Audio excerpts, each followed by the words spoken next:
Hora de Saúde.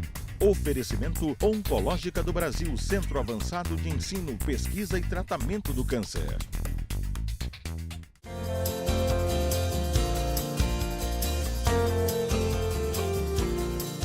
Voltamos a discutir, a conversar sobre depressão com a professora Silvia Maués, professora da Universidade Federal do Pará.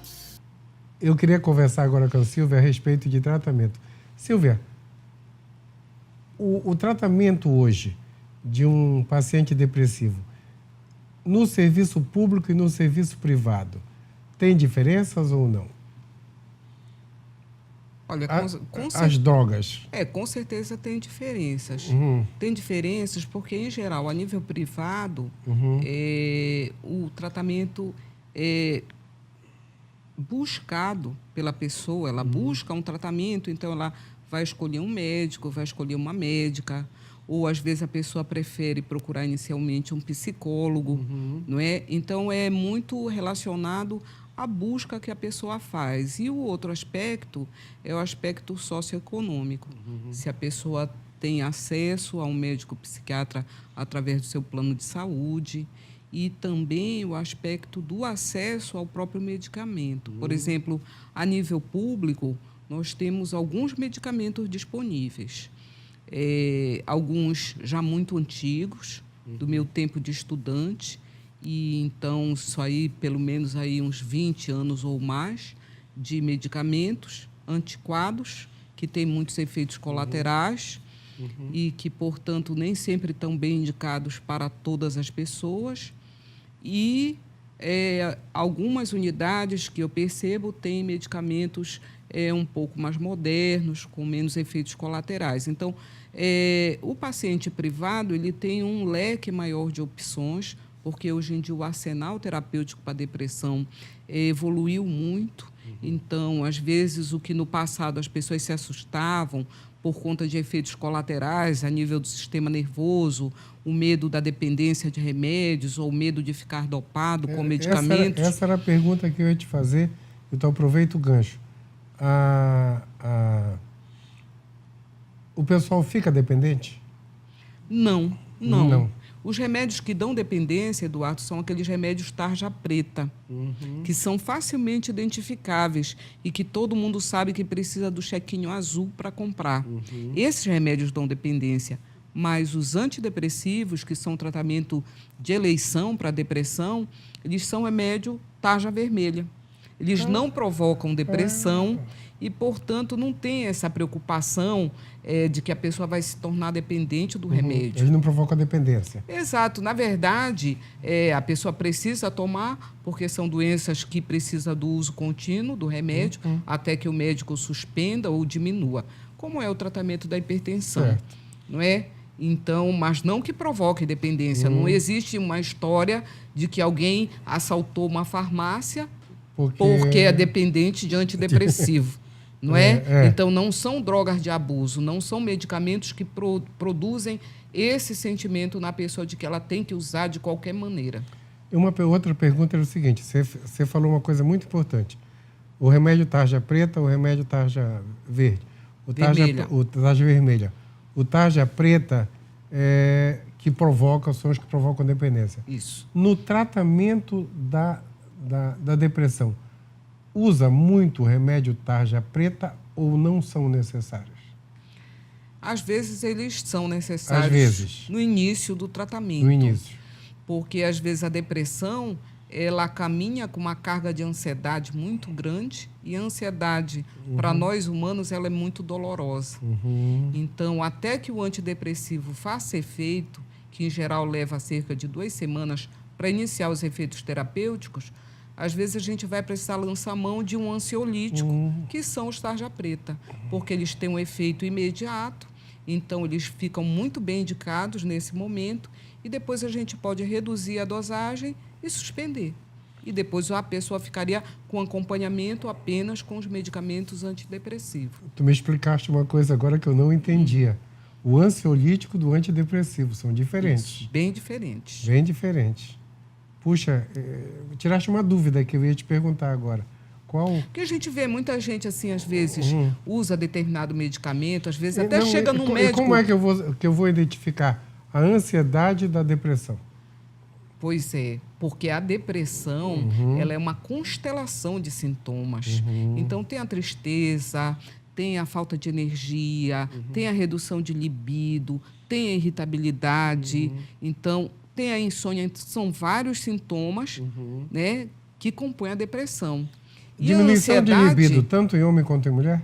tanto em homem quanto em mulher. mulher. E a ansiedade, ela pode ser parte de uma doença ansiosa, que é o transtorno de ansiedade generalizada, ou ela pode ser um sintoma da depressão. Certo. Comparando com uma doença clínica, seria tipo a febre. A febre é um indicador de um quadro bacteriano, de uma infecção, não é? É isso. É apenas um sintoma, não é um diagnóstico. Assim a gente entende a ansiedade. Ela é um sintoma de um problema que pode ser depressão, mas pode ser um transtorno de ansiedade, pode ser um transtorno obsessivo-compulsivo, pode ser um transtorno bipolar, pode ser várias doenças. Então, ansiedade não é necessariamente um diagnóstico. Certo. Interessante. Nesse momento da ansiedade, só para os nossos telespectadores entenderem, nesse momento da ansiedade, que é tipo a febre, Isso. nesse momento da febre, é tipo eu vou usar Usa a um Novalgina da febre. Exato. A Novalgina da febre é o tarja preta da ansiedade. Da depressão. Da depressão, perdão. Isso. É o antitérmico da depressão. da depressão. É inicial. Inicialmente. Ele vai tratar um sintoma, vai dar um alívio, vai trazer um conforto ao paciente. E outro comentário importante, você falou 2 semanas. 2 semanas é um tempo curto, né? Não é tão... Para quem está sofrendo, é um tempo longo. É longo. É longo. Então, por isso que, em geral, a gente prescreve o ansiolítico, porque esse tempo de espera é um tempo que a pessoa entra em desespero. Não está dormindo, não está comendo, está agoniado, não está conseguindo trabalhar. Então, o ansiolítico entra nesse momento aí e alivia, dá um alívio desse sintoma. Não cura, não dá um alívio total, 100%, mas dá algum conforto ao paciente.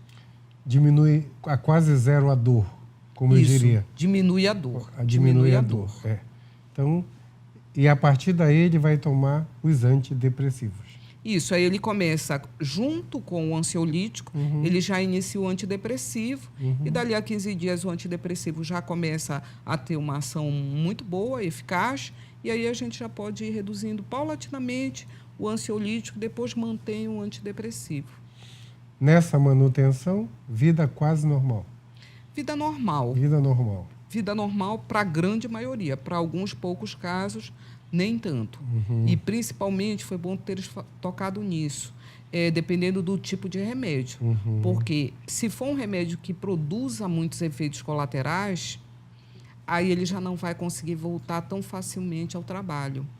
Esse tipo de remédio que eu te falei, que é muito antigo, a amitriptilina, a imipramina, quando eles são usados em doses terapêuticas que funcionem, eles dão muitos efeitos colaterais. Boca seca, visão borrada, prisão de ventre, retenção hídrica, tremor e hipotensão postural. Então, uma série de problemas que a pessoa não vai conseguir trabalhar, dependendo da profissão que ela exerça, ela não vai conseguir trabalhar, ela vai precisar de um período de licença do trabalho. Hoje tem remédios mais modernos que substituem a amitriptilina, essas todas. Sim, com Agora, certeza. a pergunta... Os inibidores da recaptação de serotonina que existem na atualidade, eles praticamente, o perfil deles de efeito colateral é nenhum. Nenhum. Então, o indivíduo toma, não sente absolutamente nada. Esse vai poder trabalhar. Com certeza. Com certeza. Aí essa é a diferença. Silvia, você que trabalha no serviço público, na universidade, e tem um consultório dos melhores de Belém,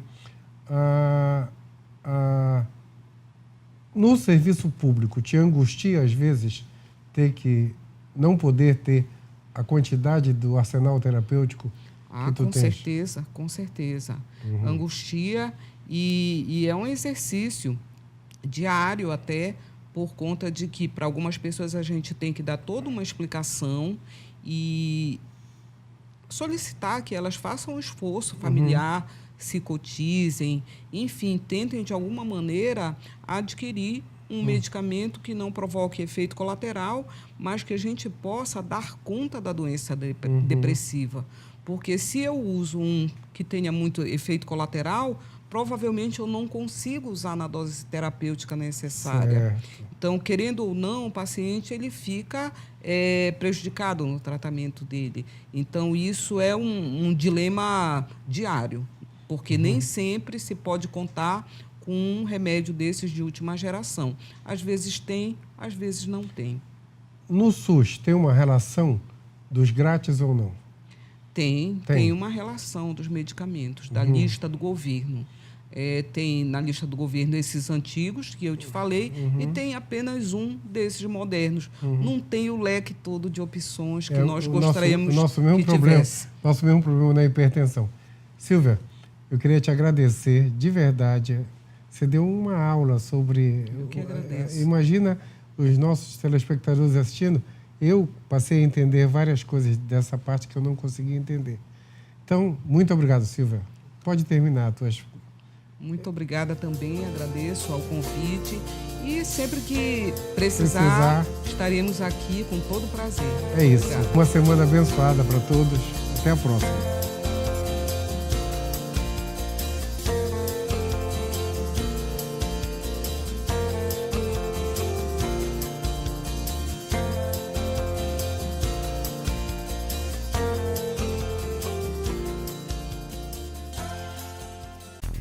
Hora de Saúde.